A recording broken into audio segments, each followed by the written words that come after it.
Hey, welcome to the show. I'm Mike. This is Mike Unfiltered. Last night, we had a real treat.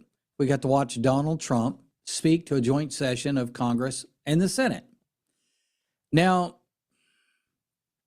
honestly, I believe that it's probably the best speech that I've ever heard Donald Trump give.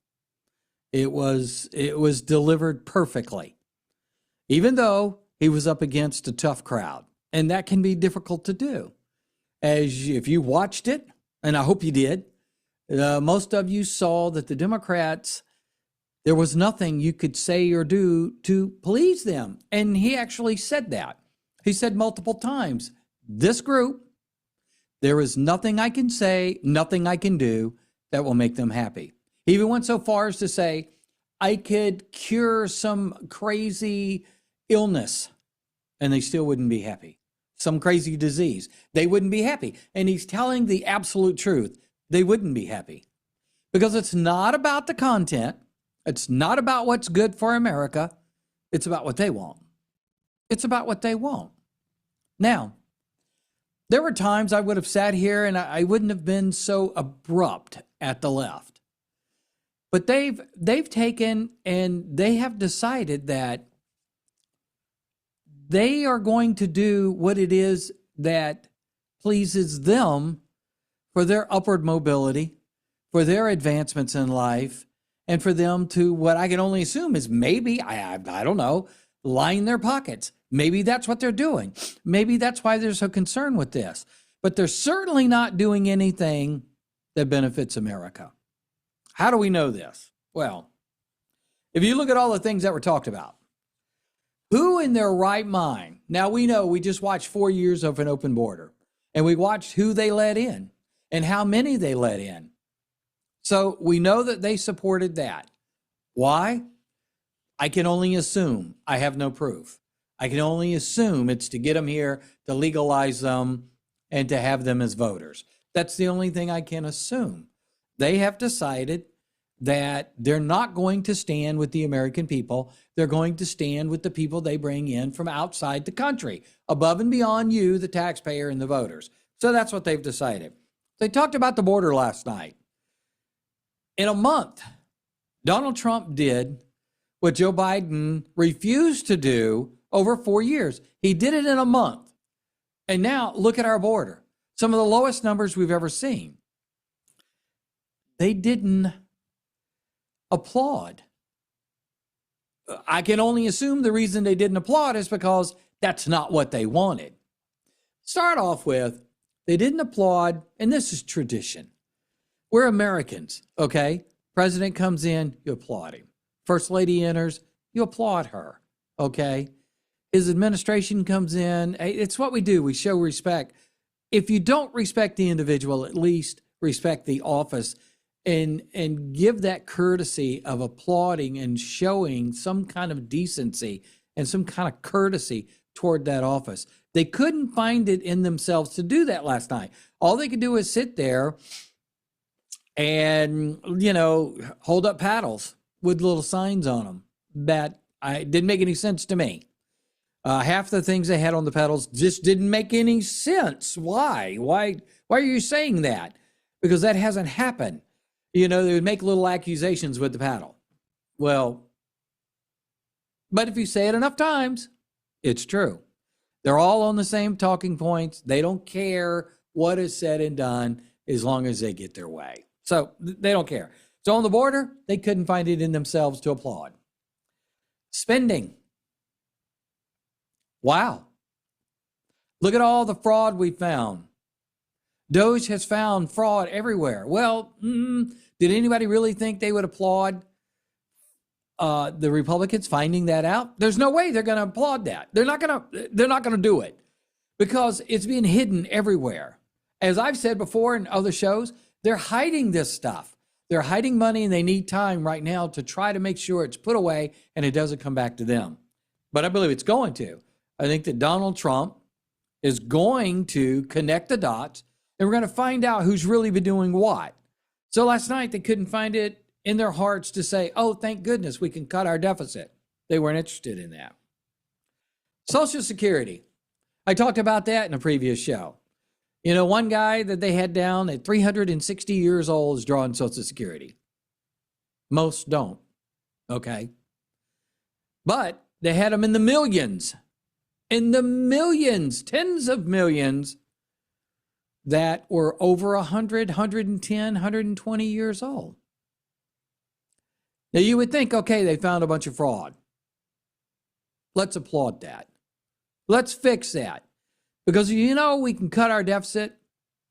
We can help those who really need to be helped. So, hey, let's stand up and applaud that. Crickets. Nothing. We got nothing from them. Because, and I believe, I have no proof, I have no evidence, but I believe it's because they want to hide money. And that's what they've been doing. They've been redirecting money.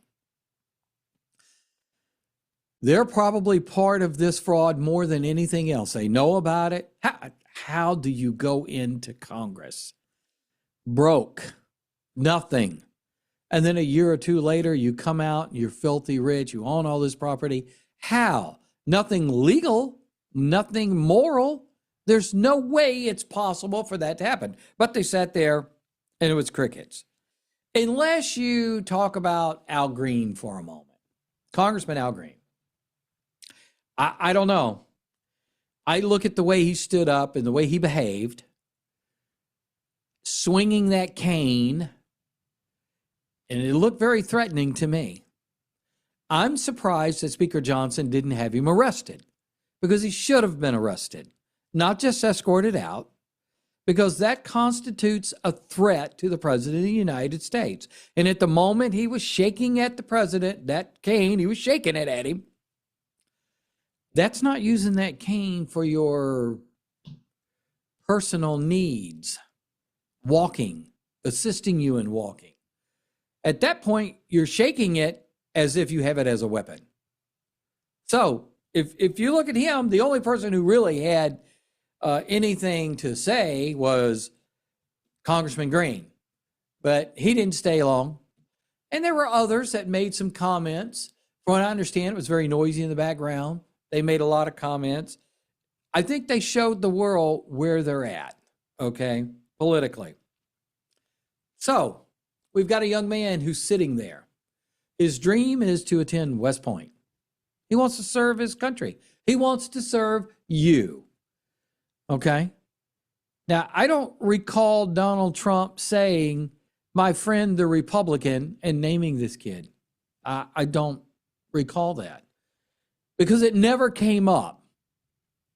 The Republicans don't care. The fact of the matter is, this is a young man who has a great grade point average, is a great athlete. Now he wants to join the military. He wants to go to military academy, join the military, and serve his country. Surely they'd stand for that. Wouldn't you? I mean, wouldn't courtesy dictate that you stand? I mean, really, manners, some type of, surely your mama taught you better. That's what I would say to them. Surely your mama taught you better than to behave the way that you sat there and behaved last night. I don't understand this. But, again, crickets. What's it going to take? Okay, let's move on. We had female athletes. Okay, now we're getting someplace. We took the males out of the female athletes. Hey, let's go. They don't have any business there. The only reason they're there is because they can't make it in the world with the men, so they want to be out there with these girls, okay? That's the only reason. You would think that they'd applaud that. Especially the women sitting out there, they would applaud that. You would. I would think so. My wife would. My daughters would. They'd applaud that. Thank you, Mr. President. Nothing. Nothing. Even with the young girl that was hit in the face with the volleyball. And the president talked about her and her bravery and what she's had to go through. Just for her suffering. Wouldn't you give her some applause? Just give her some applause and say, hey, we love you and we support you. That's it. What about the young girl that was murdered? And they talked to her mother and named the little island after the little girl. That's a big deal. That's a big deal, and it's deserving. Again, I don't remember Donald Trump saying, oh, this is my Republican friend, because that never came up. So we don't know if it's a Republican or a Democrat. And you know what? We don't care. The little girl suffered miserably. She was murdered. Her parents suffered. Her family suffered. She deserved to have this island named after her, and I thought it was a wonderful thing. How you could sit through that and not be teary-eyed, not be choked up inside. How you could sit through that, I don't understand what kind of person that is. I don't understand you if you behave that way. Then Lake and Riley. They couldn't stand for that.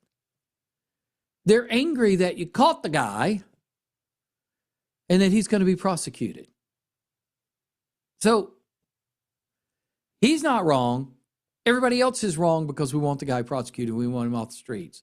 He did a heinous crime, committed a heinous crime. And the American people are saying we're not going to stand for it, but yet we're wrong for saying that. Because, you know, what they want is what we should give. I mean, so they couldn't stand for that. We had the capture of the bomber who blew up our troops. And he's on his way back to stand trial here in the United States. They couldn't applaud that. Those troops were not Republican. They were not Democrat, independent. They were our troops. They were our sons and our daughters, nieces, nephews, cousins, brothers and sisters. And you can't applaud that we've caught the guy who did it and going to hold him accountable. You can't applaud that. I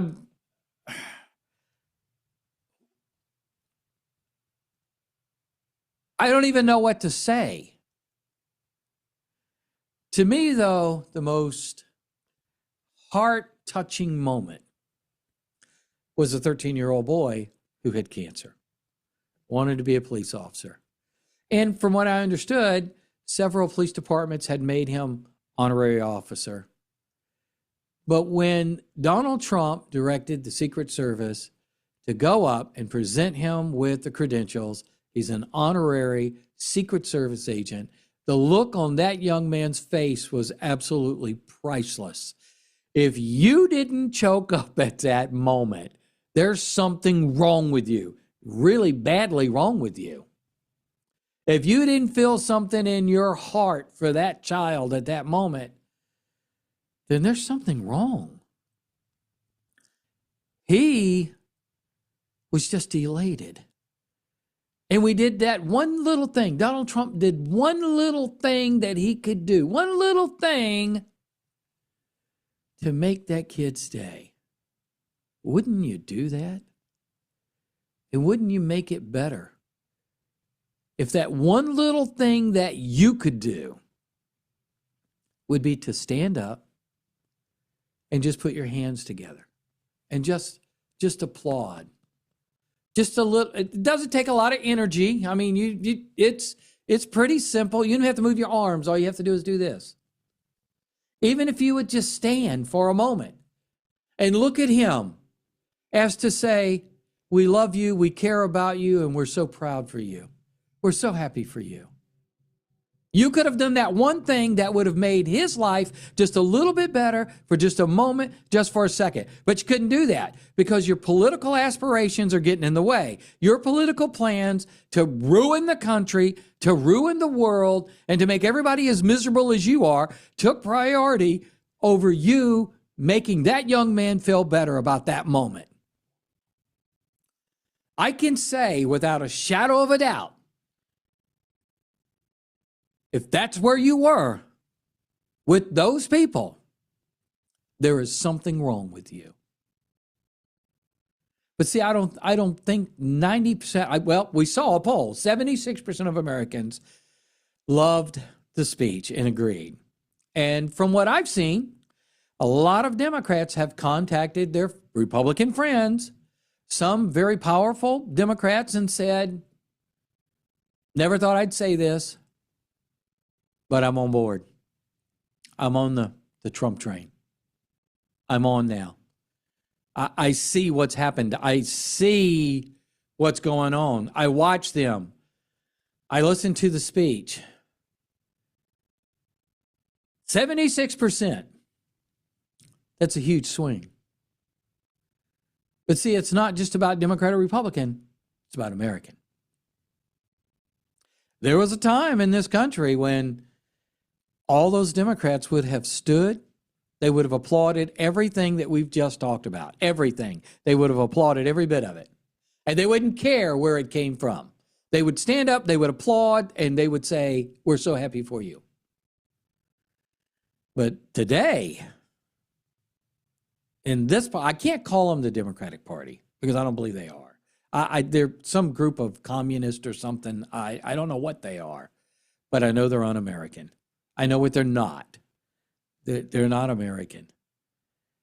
They can't wait to bash the country and to bash others, all the way down to a little 13-year-old boy who has cancer. The good news here is we're coming back. If you didn't notice that last night, we're coming back. America's on its way back. We have a long road. And we've got 4 hard years to get through because we know they're going to fight us as much as they can. But we're on our way back. People have decided, I'm done with this. I'm fed up with woke. I'm fed up with all this hatred and the wokeness. And we're going to make this nation great again, which will make the world great again. And that's what we need. We need to come back. And it's going to take Donald Trump to do that. But he can't do it by himself. He can implement policies. He can do a lot. But it's up to the rest of us to do what we've been taught to do as Americans. Not to kick people when they're down, but to reach down and give them a hand up. That's what we were taught to do. And somehow this all got lost and we've walked away from it. Not me. Not me. I do everything I can to help my neighbor, even those I know are left-wingers. But it's my duty. It's my duty and my responsibility to be good and to project goodness throughout the world. And that's what I try to do.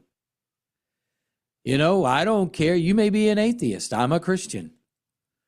And I believe in my heart of hearts, I believe that it is my duty to make the world a better place. And so I do everything I can. I help everyone I can. I assist people in their yards, in their homes, around the house, on the side of the road. I do everything I can to help out. Even little things like walking through the store shopping and I see a lady who's obviously gone above and beyond and she's dressed up, she's got her makeup on, she put a lot into herself. I remember my mother and grandmother doing that. And as I walk by, I'll say something like, lovely dress. You look so lovely today. It's a little thing, but it goes a long ways. I pull over side the road to help people who may be broken down. And I've had them tell me, go, go, go, go, go. I picked up a guy who's very famous, I won't say his name, heading over to Dallas one morning right after sunrise. I saw him almost kill himself, almost run into a pylon, a bridge pylon. And he came out okay. And he told me, go. Totaled out the rental car. And I said, no. We're staying here with you until we get you squared away. And so we called his rental car company and said, it's here. Excuse me. I said, get all your equipment. We're going to put it in my car. And I'm going to drive you to Dallas. It's 3 hours away from where I was. And I did. I put him in my car with all of his musical instruments, and I drove him to Dallas. Took him up to his hotel room, got him situated, picked up the phone, handed it to him, and said, call your wife. He almost died today. Call your wife. Tell her you love her. This is what the world is supposed to be. I'm not going to lecture to you. We all have our goodness inside us, and how you project it is up to you. This is how I do it. I believe in America. I do. I happen to be a guy who's traveled all over the world multiple times in the military for 20 years. I've been just about everywhere.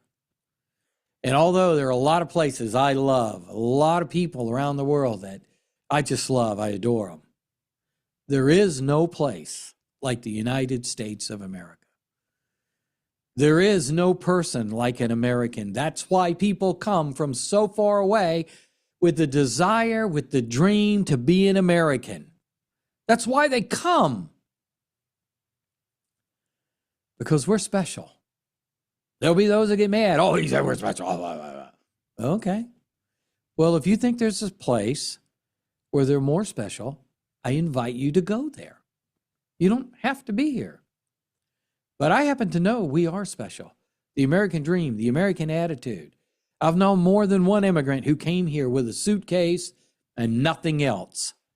And now they're very successful business owners, own a home. They didn't take money from the government. They went out and they worked hard. These are people who came here legally, people who came here and said, I want the American dream. They came from all over the world with nothing but what they had in their hands and in their pockets and on their backs.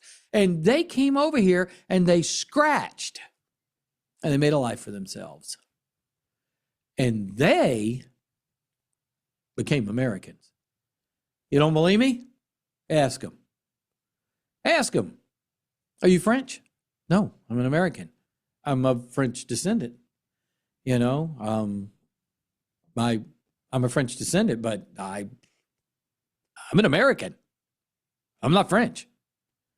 And the Italians will tell you the same thing. The Spanish will tell you the same thing. The Filipinos will tell you the same thing. I'm an American. Yeah, I grew up in the Philippines, but I'm an American. We have people from all over the world come here because they want to be Americans. And then you have those who come that just want what America is handing out. That day is ending. And I think you saw the beginning of it this past month.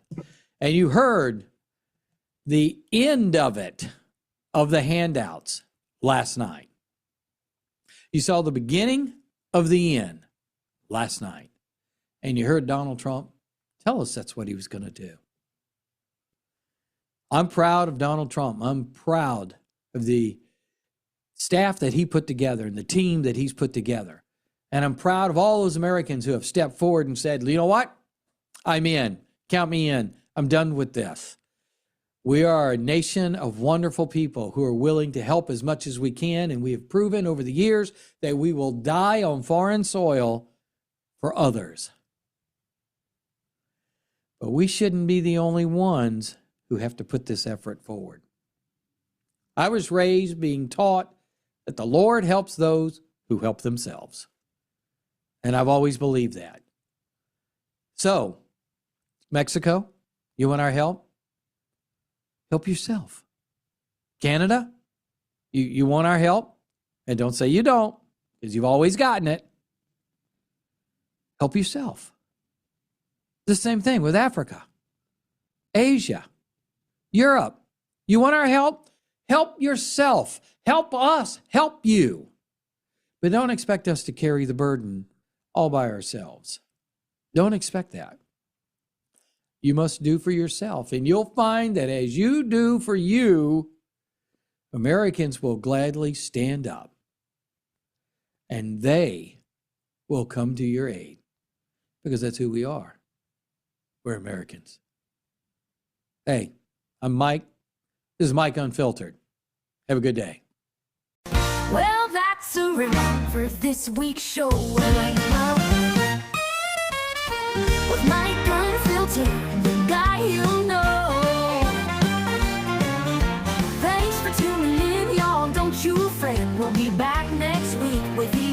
more fun, yeah.